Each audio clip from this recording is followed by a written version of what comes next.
भय भय सबको होता है, चाहे वो पशु हो, पक्षी हो या मनुष्य। वास्तविकता में मनुष्य भय को अपने साथ लेके ही जन्म लेता है। तो इस भय से भय कैसा? यदि भय बुरा भाव होता तो क्या इसे हम अपने साथ लेकर जन्म लेते? वास्तविकता में भय हमें आगे बढ़ने के लिए प्रेरित करता है। अब देखिए, जीवन जीने का भय आपसे स्वयं की सुरक्षा करवाने का प्रयास करता है। अपमान का भय सदाचार की ओर बढ़ाता है। किसी प्रिय को खो देने का भय उसके लिए कर्तव्य पालन करने की प्रेरित करता है। किंतु ये भय बुरा तब हो जाता है जब आप इसे अपने ऊपर हावी होने देते हैं, इसके लिए कुछ प्रयास नहीं कर पाते। इसलिए यदि इस भय को उपयोग में लाना है, आपको स्वयं इस भय के ऊपर हावी हो जाना पड़ेगा। तो तोड़ दीजिए भय की सीमाएं। अपनी आत्मा को छोड़ के किसी और के समक्ष सर मत झुकाइए। और स्मरण रखिए, जब अंधकार से डरना छोड़ दोगे तभी दीपक बनकर प्रकाश दे पाओगे। श्री कृष्ण कहते हैं, जिनके अंदर डर स्वाभाविक है उनको अपने दिमाग और मन को एक बात समझानी होगी। अगर मुझे अच्छी जिंदगी जीनी है तो मुझे इस डर को जीतना होगा, और इसके लिए मुझे योजना पूर्वक एक के बाद एक कदम उठाने पड़ेंगे। खुद को यकीन दिलाना ही होगा कि वक्त रहते ही खुद को बदलना पड़ेगा। अगर हम नहीं बदले तो वक्त ने बदलने की कोशिश की तो बड़ी तकलीफ होगी। पहले आप खुद से सवाल कीजिए, क्या मैं डर की वजह से आगे नहीं बढ़ रहा हूं? क्या डर की वजह से मुझे सफलता नहीं मिल रही है? अगर आपका उत्तर हां है तो चलो डर के अंदर जाते हैं। हमें ध्यान से समझना पड़ेगा, हमें डर क्यों लगता है? क्योंकि हमारे अंदर आत्मविश्वास की कमी है। फिर सवाल आता है, हमारे अंदर आत्मविश्वास क्यों कम है? क्योंकि जिस क्षेत्र में हम सफलता हासिल करना चाहते हैं उस क्षेत्र के बारे में हमारा ज्ञान अधूरा है। इसके लिए जिस क्षेत्र में सफलता हासिल करनी है उस क्षेत्र के प्रति जितना हो सके उतना अभ्यास करना है और ज्ञान हासिल करना है, जिससे हमारे भीतर आत्मविश्वास आए और जिससे कुछ हद तक हमारा डर कम हो जाएगा। भगवान श्री कृष्ण कहते हैं, अगर किसी काम को हमें नहीं करना है तो हम बहाने देते हैं। काम में मन नहीं लगता इसलिए उस काम को बाद में करूंगा करके टाल देते हैं। कामों को आगे ढकेलने के लिए, काम नहीं करने के लिए, और जिस काम में मन नहीं लगता ऐसे सभी कामों के लिए हम जो कारण खोजते हैं उसे ही बहाना देना कहते हैं। बहुत सारे असफल लोग बहाने देते मिलेंगे, लेकिन उनको पता ही नहीं है बहानों से उनका कितना बड़ा नुकसान हो रहा है। इसे ध्यान से समझना, जब हम दूसरों को बहाना देते तो हम खुद को ही सफल होने से रोक रहे होते हैं। अपने दिमाग को अपने खुद की प्रगति पर काम करने से रोक रहे होते हैं। हम अपने दिमाग को निष्क्रिय बनाते हैं। हम दिमाग को ऐसा प्रशिक्षण देते हैं कि वो हमारे खिलाफ काम करे। जितना ज़्यादा हम बहाना देंगे उतना ही हमारे मन को खुद के खिलाफ काम करने को मजबूर कर देते हैं। इसका परिणाम ये होगा कि आप अपने ही कामों से दूर भागोगे, जिम्मेदारी से दूर भागोगे, काम में मन नहीं लगेगा, जीवन में उत्साह कम होगा, जीवन में सही निर्णय लेने में देर हो जाएगी, और फिर आप सोचेंगे कि ये सब मेरे साथ ही क्यों हो रहा है। ये सब आपके साथ इसलिए हो रहा है क्योंकि आपने ही बहाने दे देकर अपने मन और दिमाग को कुछ नहीं करने की आदत डाली है। भगवान श्री कृष्ण कहते हैं, मनुष्य का स्वभाव है कमाना, संग्रह करना, फिर चाहे धन हो, नाते हो, संबंध हो या प्रसन्नता। परंतु क्या आपने कभी सोचा है, नियति ने ये संग्रह करने की प्रवृत्ति मनुष्य में क्यों डाली? एक बीज से पौधा पनपता है, उसके भोजन से फल संग्रहित होते हैं। क्यों? इसलिए ताकि वृक्ष उसे स्वयं खा सके?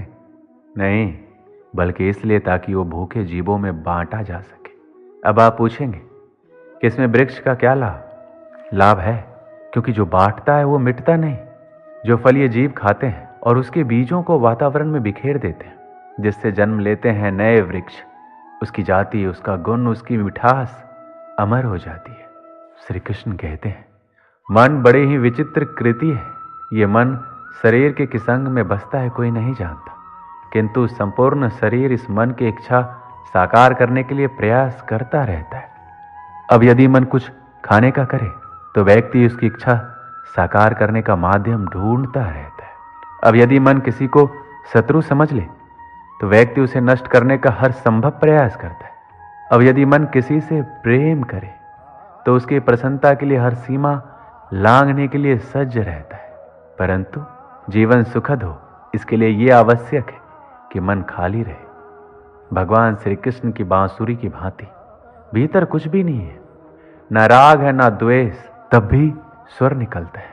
इसी प्रकार मन को भी भावनाओं से मुक्त रखना आवश्यक है। स्मरण रखिए, मन में कुछ भरकर जियोगे तो मन भर के नहीं जी पाओगे। भगवान श्री कृष्ण कहते हैं, मनुष्य की सोच संसार का सबसे गहन या कहो सबसे कठिन भाव है।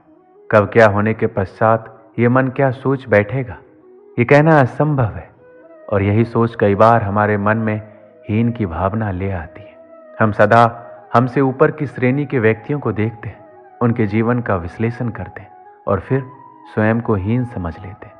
इसके पास इतना धन है, उसके पास कितना बल है और मेरे पास कुछ भी नहीं। मैं कितना हीन व्यक्ति हूँ, संसार के लिए मैं कुछ भी नहीं हूँ। होता है ना ऐसा, किंतु ऐसा नहीं है। आपके पास भी बहुत कुछ है।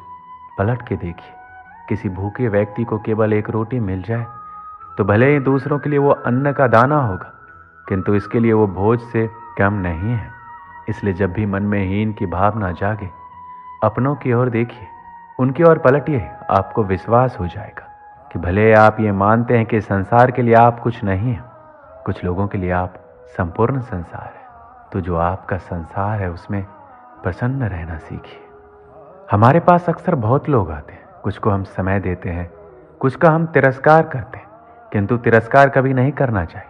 किसी व्यक्ति के आपके पास आने के 3 मुख्य कारण होते हैं, भाव, अभाव और प्रभाव। यदि कोई आपसे प्रेम भाव से आए तो उसे प्रेम दीजिए, सम्मान दीजिए। यदि कोई आपके पास अभाव में आए तो उसकी आवश्यकता को समझिए और जितना हो सके स्वयं से उसकी सहायता कीजिए। और यदि कोई आपके पास प्रभाव के कारण आए तो उसे समुचित सम्मान दें। तो खुद को भाग्यशाली समझे कि कोई आपके प्रभाव में है, किंतु तिरस्कार कभी ना करें।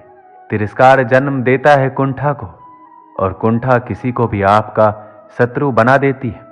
इसलिए मित्र बनाइए, आनंद लीजिए और मेरे साथ कहिए राधे राधे। जीवन में समय चाहे जैसा भी हो, अपनों का साथ बड़ा आवश्यक होता है। सुख हो तो बढ़ जाता है, दुख हो तो बढ़ जाता है। अपनों के साथ समय कब बीत जाता है पता ही नहीं चलता, है ना। किंतु सोचिए, यदि आपको किसी ऐसे स्थान पर छोड़ दिया जाए जहां आपका कोई संबंधी ना हो, आपका कोई अपना ना हो, कोई मित्र ना हो, तो क्या होगा। एक एक क्षण कितना लंबा लगने लगेगा। तब तक लगेगा जब तक आप किसी को अपना नहीं बना लेते। अब प्रश्न ये उठता है, आपका अपना कौन है? वो संबंधी जिनके साथ आप रक्त से जुड़े हैं, या वो मित्र जिनके साथ आप बालपन से पले बढ़े हैं, या वो सहकर्मी जिनके साथ आप काम करते हैं? नहीं, अपना वो है जो विपत्ति में काम आए। अपनों की परख समय की कसौटी पर की जाती है। श्री कृष्ण कहते हैं, कभी आपने सोचा है इस संसार में हम सबसे अधिक किससे जुड़े हैं? कोई कहेगा माता पिता, कोई कहेगा मित्र, कोई कहेगा पत्नी, तो कोई कहेगा संतान। नहीं, यदि इस संसार में हम किसी से जुड़े हैं तो वो है समय। समय ही हमारा भूत है, समय ही हमारा वर्तमान है और समय ही हमारा भविष्य। और हम क्या करते हैं? सबसे अधिक जुड़े समय को, सबसे बहुमूल्य संपत्ति को हम नष्ट कर देते हैं। कोई भविष्य के ऊंचे सपनों को बुनता है, कोई बीते कल को कोसता है, किंतु तनिक सोचिए, बीता कल आपके सोच विचार करने से बदलने नहीं वाला। और भविष्य के विषय में सोच विचार करके यदि आप अपना वर्तमान नष्ट कर रहे हैं तो आपका भविष्य भी बीते कल की भांति ही होगा। इसलिए आज के विषय में सोचिए, उसे उत्तम बनाइए। श्री कृष्ण कहते हैं, स्वप्न और लक्ष्य कितने समान लगते हैं। इन दोनों की व्यक्ति कल्पना करता है, इन दोनों को व्यक्ति पाना चाहता है, और ये दोनों पूर्ण तो व्यक्ति स्वयं को भाग्यशाली भी समझता है। किंतु इन दोनों में अंतर है। अंतर ये कि स्वप्न के लिए बिना मेहनत की नींद चाहिए और लक्ष्य के लिए बिना नींद की मेहनत। जो व्यक्ति स्वप्न देखने में रह जाता है उठने के पश्चात उसके हाथ खाली रह जाते हैं। और जो व्यक्ति मेहनत करता है, सोते समय उसके हाथ उसका लक्ष्य होता है। इसलिए सपने भी देखिए तो लक्ष्य समझ के। संसार में आपको कई ऐसे लोग मिलेंगे जो आपको बताएंगे कि क्या करना है, किंतु उससे भी अधिक महत्वपूर्ण बात यह है कि क्या नहीं करना है। आज मैं आपको ऐसी 3 बातें बताऊंगा जो आपको जीवन में नहीं करनी है। पहली बात, आनंद में कभी वचन मत दो। आनंद आपके तर्क को हर लेता है और फिर आनंद में दिया गया ये वचन बाद में गले की फांस बन जाता है। दूसरी बात, क्रोध में कभी उत्तर मत दो। क्रोध आपके विवेक को खा जाता है, भविष्य दृष्टि को बाधित कर देता है और फिर कुछ क्षण के लिए आया ये क्रोध और इसमें दिया गया उत्तर बाद में जीवन भर के लिए प्रश्न बन जाता है। तीसरी बात, कभी भी दुख में निर्णय मत लो। दुख आपके सोचने समझने की क्षमता को सीमित कर देता है और दुखी मन से लिए गए निर्णय सदा दुख ही देते हैं। सच कहा जाए तो वचन, उत्तर और निर्णय कभी भी जीवन में सोच विचार करके ही लेने या देने चाहिए। सोच विचार करके कार्य करोगे तो इस संसार में किसी भी समस्या का हल आसानी से मिल जाएगा। हम सबके जीवन में कभी न कभी पत्थरों का योग होता ही है। ये संसार हम पर कभी न कभी पत्थर बरसाता ही है, कभी हमें बुरा समझकर, कभी असफल मानकर, कभी हमें बुद्धिहीन मानकर। कारण बहुत सारे हैं, किंतु इन पत्थरों से हमें चोट खानी है या नहीं, ये हमारे हाथ में है। या तो आप इन पत्थरों से चोट खाकर आंसुओं से डूबे रह सकते हैं, और यदि आप चाहें तो इन पत्थरों से सेतु बनाकर समस्या का सागर पार कर सकते हैं। निर्णय आपका है। ये पत्थर प्रतीक है हमारी निंदा का, हमारी आलोचना का, और जो इस आलोचना को नकारात्मक ले गया वो केवल कष्ट ही पाएगा, और जिसने इस आलोचना को विकास का आधार बना लिया वो सफलता के शिखर चढ़ेगा। इसलिए स्मरण रखिएगा, आलोचना आपका शत्रु नहीं, आपका सबसे बड़ा मित्र है। श्री कृष्ण कहते हैं, अक्सर आपके बड़े बूढ़ों ने आपसे कहा होगा कि यह संसार दुख का मूल है और ईश्वर भक्ति उस दोष से दूर जाने का मार्ग है। किंतु सोचिए, यदि यह संसार दुख का सागर होता तो क्या नियति आपको यहां जन्म लेने देती? क्या ईश्वर यहां पर अवतार लेते? जब समस्याओं पर हमारा वश नहीं चलता, हम आरोप लगाते हैं इस संसार पे, यहाँ के लोगों पे, सोचते हैं काश वो यहाँ पर आया ही नहीं होता। एक किसान बंजर धरती पर जाता है और अपने परिश्रम से उसे लहलहाते खेत में परिवर्तित करता है। एक दर्जी जिसके पास एक सामान्य सा वस्त्र जाता है, अपने परिश्रम से उसे एक सुंदर वेश में परिवर्तित कर देता है। आप भी परिश्रम कीजिए। यह महत्वपूर्ण नहीं है कि आप किस संसार में आए हैं, यह महत्वपूर्ण नहीं है कि आप यहाँ कैसे आए। अगर कुछ महत्वपूर्ण है तो यह है, जब आप गए तब आप इस संसार को कैसा छोड़ के गए। और ये सोच के जिए कि जो किसी के लिए नर्क है वो किसी का स्वर्ग बनाकर निकलोगे तो आपका जीवन और आपका संसार दोनों धन्य हो जाएंगे।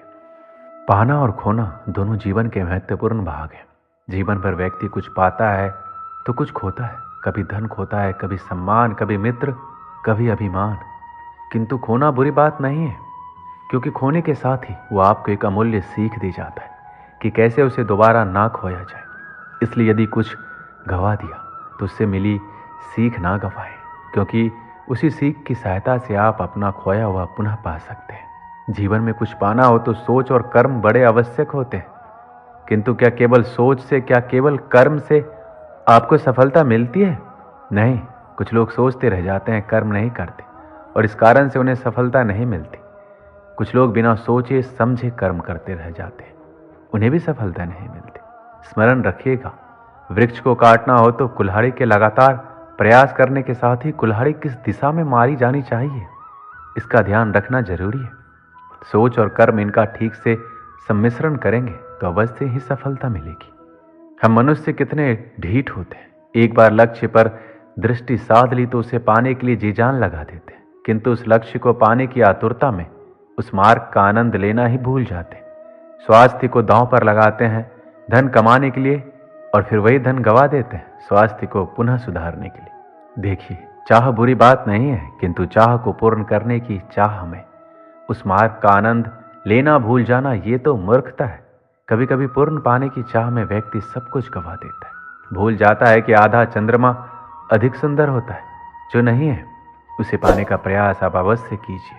किंतु जो है उसका संपूर्ण आनंद लेने में वंचित मत रहिए। दोस्तों, इस वीडियो में बस इतना ही। मिलते हैं अगले वीडियो में। अपना ख्याल रखिए। जय श्री कृष्ण।